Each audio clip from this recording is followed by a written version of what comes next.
Guys, welcome back to my channel. তো চলে এলাম আরও একটি নতুন ব্লগ ভিডিও নিয়ে। আশা করছি সবাই ভালো আছো আর আমিও খুব ভালো আছি। আর এই ভিডিওটা জানো তো প্রায় 1-1.5 মাস আগের ভিডিও। তো তখন সদ্য গাছে আম হয়েছিল, মানে একটু একটু আম হয়েছিল, কার বাড়িতে আবার বড় বড় আম হয়েছিল। তো আমি গিয়েছিলাম পিসির বাড়িতে। তো সেখানে গিয়ে দাদার ছেলেমেয়েরা আমাকে ধরে যে পিসিমণি তুমি আম মাখা করো, আমি খাবো। আমি বললাম না, তোরাই সব কিছু রেডি কর, আমি আমটা মেখে দেবো জাস্ট।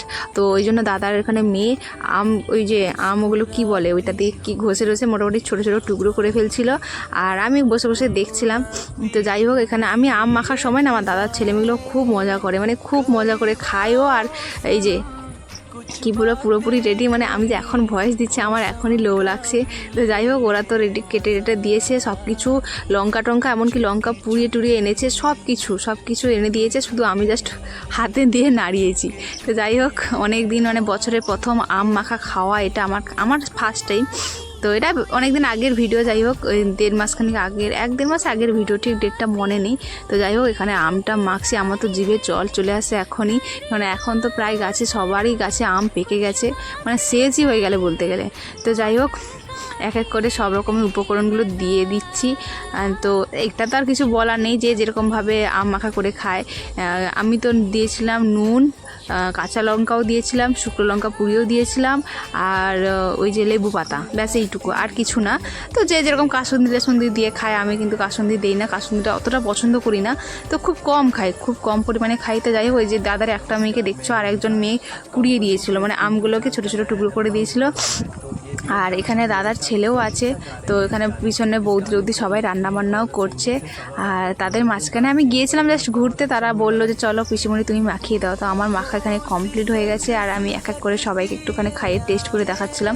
আর সত্যি কথা বলতে, আমার হাতের মাখাই আমার দাদার ছেলেমেয়েগুলো খেতে পছন্দ করে, মানে আমি গেলেই আমাকে রাস্তা থেকে টেনে আনবে, চলো কিছু একটা মাখা করে দাও, কিছু একটা খাবো। সেই আম মাখা হোক, পেঁপে মাখা হোক, বা কোনো কিছু কুল মাখা হোক, মানে মাখা মোটামুটি আমার হাত দিয়ে খাবে, খুব মজা মস্তি করে খায়। তো যাই হোক, এখানে মানে আমার তো এখনই জিভে আর কি জল চলে আসে দেখে।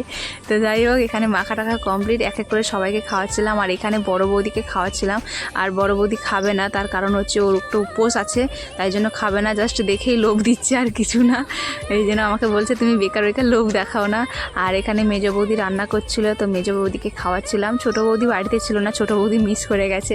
তো যাই হোক, এখানে কি বলবো, আম মাখার একটা খাওয়ার মজা আলাদা। আমি না টক জিনিস অতটা পছন্দ করি না, কিন্তু কি বলবো, যখন বসে একটা টক জিনিস খাওয়ার মজাটাই আলাদা। আর যখন জোরমার করে না, আমার মানে কি বলবো, এতটাই মজা চলে আসে কিছু টক জিনিসের প্রতি, বলার মতো না। তো যাই হোক, এখান থেকে তো খেয়ে দিয়ে বেরিয়ে পড়েছি একটু ওই রাস্তার ধারে, ওখানে ফুরফুরে হাওয়া চলছে। তো ওখানে একটা পুকুর পাড়ে একটা পোলের মতো আছে, ওখানে গিয়ে বসে খাবো বলে তো বেরিয়েছি। এই যে দাদার ছেলেমেয়েগুলো, ওরা তো মানে হাত চেটে কুটে খাচ্ছে, আর আমিও খাচ্ছিলাম অবশ্য। তো যাই হোক, চলো গাইস, আজকের ভিডিও কিন্তু এখানেই শেষ করছি, দেখা হচ্ছে পরের কোনো ভিডিওতে। ততক্ষণে যেন সবাই ভালো থেকো, সুস্থ থেকো, আর যাওয়ার আগে প্লিজ একটা লাইক আর একটা কমেন্ট করে যেও। তো চলো, আজকের ভিডিও এখানেই শেষ করছি, টাটা।